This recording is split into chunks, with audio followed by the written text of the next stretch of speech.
Do you need an offer stack in your sales presentation? And what are the right ways and the wrong ways to do it?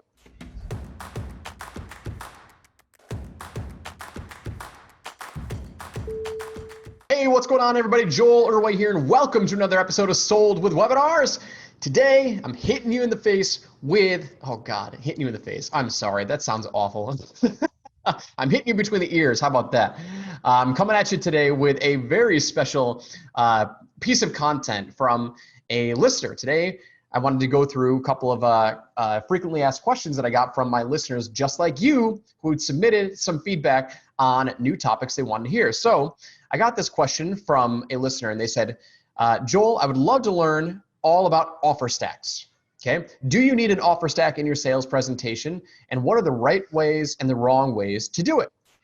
So let's talk about offer stacks today. Now, for those of you who don't know what an offer stack is in a sales presentation, think of it like this. After you go through and you deliver all the great content in your webinar, in your presentation, you're going to get to the place where you have your pitch, where you have your offer. Now, an offer stack is usually placed after you reveal the price, right? You go through the core offer, you say, hey, here's what I've got for you, here's what it's gonna do for you, and here's why you need it, right? And here's what the price is, here's what the value is, here's what the price is. Usually what we do in our offer stacks is then after we kind of give them the core offer, the main thing that we are giving them, we then stack on some additional value that helps push them over the edge. Like, wow, like this is just amazing. Like I can't live without it. Now, the offer stack, typically, I've seen this done both ways, and I'm going to explain to you why I do it this way. Okay. So you can put the offer stack, which is essentially all of the additional components of your offer that have realistic, tangible value. You can put that before you do the price reveal, or you can put that one after the price reveal. Now, here are the pros and cons of each. Let's say that you put it before the price reveal. So essentially what you're doing is you're saying, okay, here's the main thing that I want to offer you. Buy my awesome program. You're going to be able to lose weight, get fit, be sexy, and do all the great things that you want with a healthy body, right? So that's the first thing that you're going to be getting. Then you're going to be getting my diet plan and my recipe, my diet plan, and you know, planning out your day every single day so you know exactly what to eat, when to eat it, and how much to eat, right? And that's worth, you know, $500, right? Then the very next thing is you're going to get my recipe plan, so you know exactly how to cook all these foods in less than 10 minutes, right? That's worth $500. Then you have my grocery list, so you can go to Whole Foods, you can go to Wegmans, and you can go to the exact aisle and the exact spot of where all this stuff is, and I'm going to help you save, you know, cut your grocery bill in half. So that's going to be worth another $500, right? And so you're constantly stacking and stacking and stacking and stacking. Now you can do this before you reveal the price, and I've seen that done, but it's not the way that I prefer to do it. Now the pros of that is people are gonna, like, the idea and the methodology and like the theory is like, holy crap, like before you even reveal your price, you're giving them so much stuff that like it's gonna blow their minds. And while that has worked, actually the first client that we ever took on as a webinar client, we did $1 million with it, and that was the way that we structured their pitch. Was we actually put it all on the front end before we revealed the price, because we wanted them to think like this is extremely valuable, and you know, the price is easily justifiable. The downside is that it takes a long time to be able to reveal the price, and you want to reveal your price as fast as you can, because you're going to have some people that are willing to take action right away. You don't want to lose those people because they value their time more than probably everybody else, right?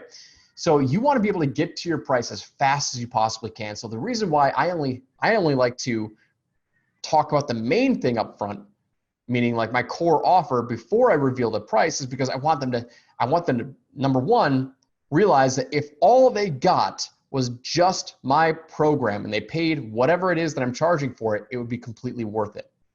So what I like to do is I like to put all my stacking after I reveal the price, because now that's like legitimate high-end additional bonuses and additional value that they get when they join the program. So I'll introduce the core offer. I'll build the value, I'll give them the price reveal. Then what I'll do is I'll answer some objections and I'll stack on with additional bonuses after the price reveal, after the call to action. So every single thing that I'm giving them is just adding more and more and more value and giving them more and more reasons why they need to take me up on this offer. So let me give you some examples.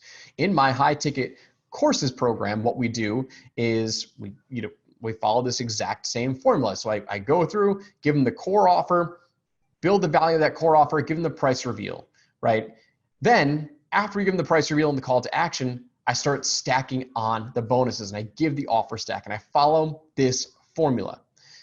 Essentially what you want to do is every single piece of your offer stack needs to answer another objection that they have, okay? And you want to make sure that it answers a specific objection that they have, because this is how we get those people off the fence. And it takes a little bit of finessing, because you want to position your bonuses as realistic opportunities to add value to your tribe. So the formula that we use for our offer stack goes like this. Number one, introduce the bonus. Introduce the new component that we are adding. Number two, give them reasons why this is so valuable, and all of those reasons why are tackling that main objection. And then number three, show a stack of everything that they are getting, okay? And you want to show it on one slide, because every time that you add one more thing, like it's building up in their brain, but they also have to remember it. You have to feed your audience everything that you're giving them. Don't overestimate your audience, meaning like assume that they will forget everything that they are learning, okay? Which is why every time we introduce a new stack on our bonus structure, we show them the entire slide. You're getting this, this, and this, right? Because you want them to remember why bonus number two, like if you're at bonus number 7, you want them to remember why bonus number 2 is so valuable. And remember, like, you want them to realize that they're getting all of that stuff. So don't just rattle through bonus number 2, bonus number 3, bonus number 4, bonus number 5 without recapping them.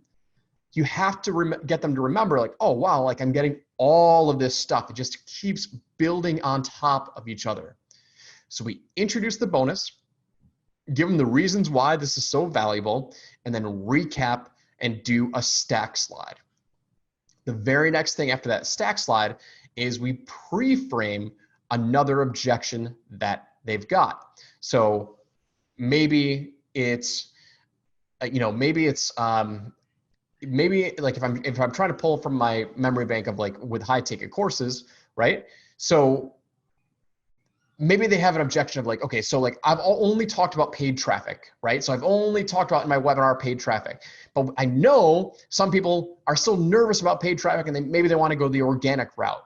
Okay, so I have a stacked bonus that talks about organic marketing or nurturing. Like, how do we nurture those leads after they come into our pipeline? Because not everybody is going to buy. Well, boom, I'm going to give you a bonus where we talk about how to nurture your audience with high-powered Facebook groups and uncover an extra 6 figures in untapped revenue.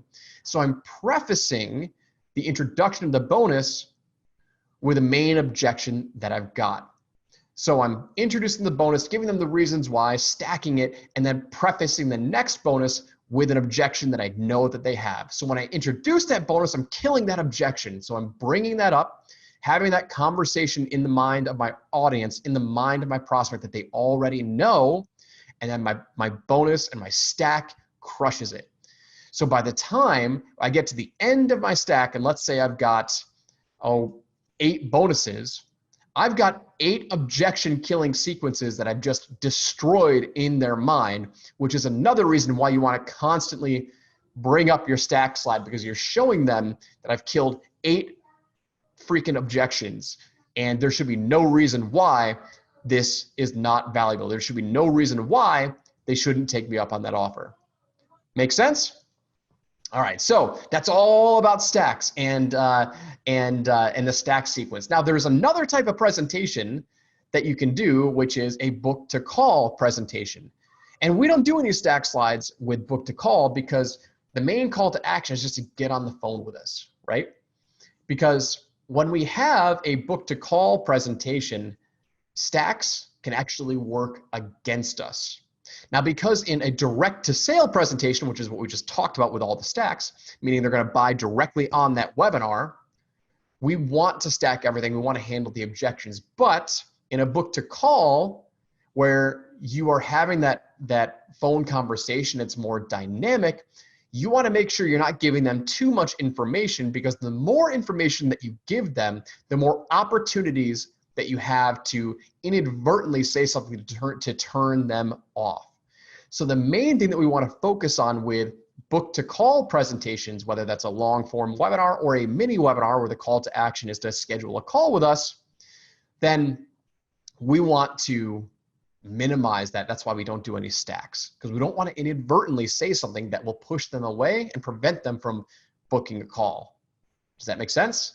So we don't do any stacks on the book to call presentation, but we do them with a direct to sale.